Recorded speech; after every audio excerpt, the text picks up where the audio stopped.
Assalamualaikum warahmatullahi wabarakatuh.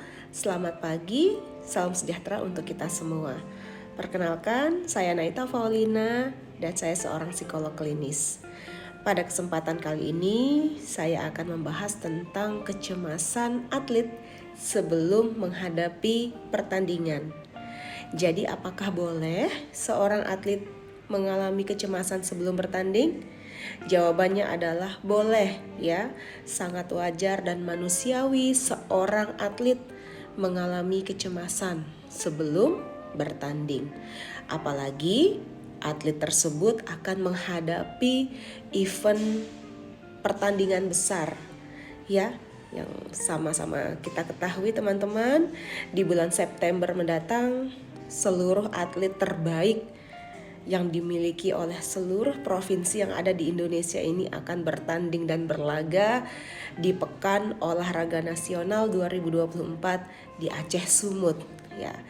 Jadi seluruh atlet akan berkumpul di Aceh dan di Sumut nanti ya. Baik, sebelum kita membahas lebih jauh lagi tentang kecemasan, faktor-faktornya ya, bagaimana cara mengatasinya, yuk kita belajar dulu apa sih kecemasan itu ya.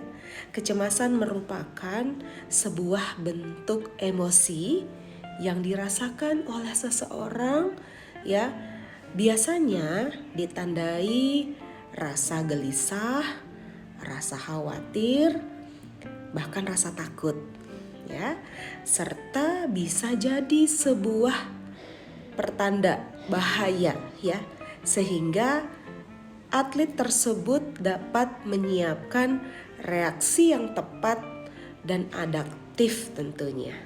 Nah, itu definisi kecemasan ya teman-teman ya.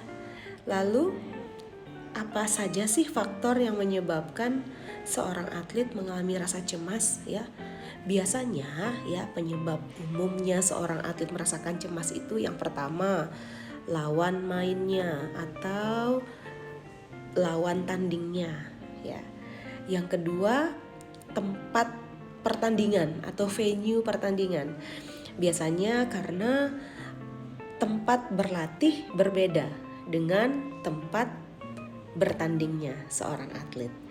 Yang ketiga adalah perasaan takut kalah atau takut gagal. Ya, jadi ketiga hal ini menjadi faktor-faktor umum yang menyebabkan seorang atlet mengalami kecemasan. Lalu apa saja dampak yang akan dirasakan ketika teman-teman atau para atlet mengalami suatu kecemasan? Oke, ada dua dampak ya teman-teman yang akan dirasakan.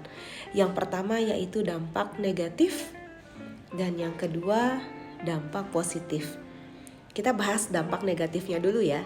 Dampak negatifnya yaitu satu, ketika teman-teman tidak bisa mengelola rasa cemas itu, otomatis performa teman-teman akan menurun ya. Yang kedua adalah fokus dan konsentrasi juga akan ikut menurun. Ya, fokus dan konsentrasi pada peak perform atau tujuan utama teman-teman juga akan buyar. Ya. Yang ketiga adalah teman-teman kesulitan meregulasi emosi ya. Ayo, siapa di sini ketika akan bertanding teman-teman menjadi sensitif sekali ya, mudah marah, ya mudah sedih, ya mudah baper ya. Yang tadinya ceria jadi pendiam, yang tadinya banyak bicara jadi menarik diri dari tim atau dari lingkungan. Ya. Jadi ayo kita sama-sama kenali diri kita ya. Oke, itu dampak negatifnya. Ya, dampak positifnya yaitu ketika teman-teman dapat mengelola kecemasan teman-teman ya, teman-teman akan menjadi satu atlet yang sangat sadar, here and now-nya hidup ya. Jadi teman-teman bisa menjadi lebih awas dan waspada tentunya. Yang kedua, teman-teman lebih ke arah menyiapkan taktik strategi ya teknik terbaik yang teman-teman punya, ya. Dan yang ketiga, teman-teman pastinya memiliki banyak energi positif untuk mengelola tubuh, pikiran, dan perasaan teman-teman, sehingga teman-teman dapat menguasai diri ataupun lawan teman-teman, ya. Nah, itu 2 dampak yang akan teman-teman rasakan ketika teman-teman mengalami yang namanya kecemasan. Ayo, pilih dampak mana yang teman-teman ingin rasakan, ya. Tentunya jika ingin menjadi juara, teman-teman akan memilih dampak positif dari kecemasan yang teman-teman rasakan, ya. Lalu yang terakhir nih, apa dan bagaimana cara teman-teman atau para atlet mengelola, mengatur, menghadapi kecemasan tersebut? Yang pertama, teman-teman dapat melakukan teknik grounding, ya. Grounding 5, 4, 3, 2, 1, ya. 5. Sebutkan 5 hal yang teman-teman lihat, ya. 4 hal yang teman-teman bisa dengar, ya. 3 hal yang teman-teman dapat rasakan, ya. 2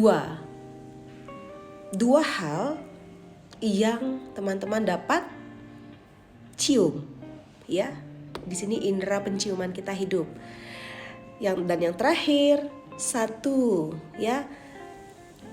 Sebutkan 1 apa yang teman-teman bisa cicipi, ya.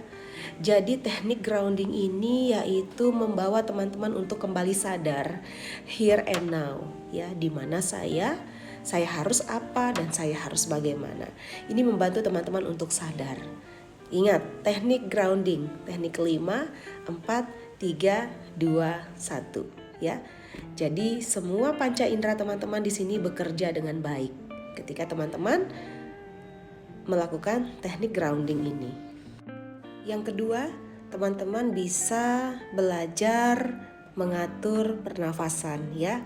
Setiap tarikan dan hembusan nafas yang dilakukan dapat membawa kita kembali sadar, dapat membawa kita semakin berenergi dan siap untuk bertanding.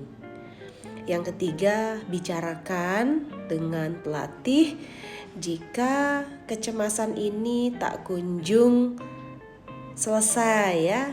Maksudnya adalah para atlet banyak mengalami dampak negatif dari kecemasan ini, ya. Nah, lalu minta bantuan. Yang keempat adalah minta bantuan profesional, ya, untuk membantu teman-teman mengelola, mengatur, menghadapi kecemasan ini, di mana para atlet dapat berkonsultasi atau bahkan mendapat terapi, ya, terapi psikologi atau psikoterapi dari psikolog klinis teman-teman di tim. Baik, ya, terima kasih atas perhatiannya. Semoga nanti kita berjaya dan bersinar di PON Aceh Sumut 2024. Salam olahraga. Wassalamualaikum warahmatullahi wabarakatuh.